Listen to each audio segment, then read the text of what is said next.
মসজিদে কি ইফতার বা সাহারি খাওয়া যাবে কি না? উত্তর হচ্ছে, মসজিদে সাহারি বা ইফতার খাওয়ায় কোনো দোষণীয় বা নিষেধাজ্ঞা নেই। শর্ত হচ্ছে এটা প্রয়োজন সাপেক্ষে খেতে পারে। যেমন মসজিদে যারা থাকেন বা মসজিদ ইমাম মুয়াজ্জিন যদি মসজিদের ভিতরে খেতে চান, অথবা যারা এতেকাফে থাকেন, তারা মসজিদে সাহারি ইফতার করা ছাড়া তো উপায় নেই। শর্ত হচ্ছে মসজিদকে পরিষ্কার পরিচ্ছন্ন রাখতে হবে। যারা মসজিদে ইফতার করবেন বা সাহারি খাবেন, তারা অবশ্যই মসজিদকে পরিষ্কার পরিচ্ছন্ন রাখতে হবে। আরেকটা বিষয় হচ্ছে, মসজিদে যতদূর সম্ভব দুর্গন্ধযুক্ত জিনিস না নেওয়ার চেষ্টা করতে হবে। এক্ষেত্রে পেঁয়াজ খেয়ে মসজিদে যাওয়া নিষেধ আছে, কারণ পেঁয়াজের একটা দুর্গন্ধ আছে।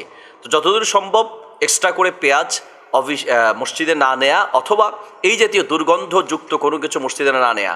খাবার নিলে খাবার খাওয়ার পরে অবশ্যই পরিষ্কার পরিচ্ছন্ন রাখতে হবে, যাতে করে মসজিদে মুসল্লি যারা যাবে তাদের জন্য কষ্টকর না হয়। যদি মসজিদ পরিষ্কার পরিচ্ছন্ন রাখা যায় এবং এই ইফতার বা সাহারি করার কারণে মুসল্লিদের কোনো কষ্ট না হয়, কারণ মসজিদের মেইন উদ্দেশ্য হচ্ছে মুসল্লিদের নামাজ বা ইবাদতের পরিবেশ ঠিক রাখা। সেই পরিবেশ ঠিক রেখে যদি ইফতার বা সাহারি করা হয় তাহলে অসুবিধা নেই। তবে নিয়মিত প্রয়োজন নাই, এরপরেও মসজিদকেই ইফতার বা সাহারির স্থান বানিয়ে নেওয়া উচিত নয়, কারণ মসজিদ মূলত খাওয়ার জায়গা নয়, ইবাদতের জায়গা। প্রয়োজন সাপেক্ষে সেখানে ইফতারি বা সাহারি খাওয়া যেতে পারে।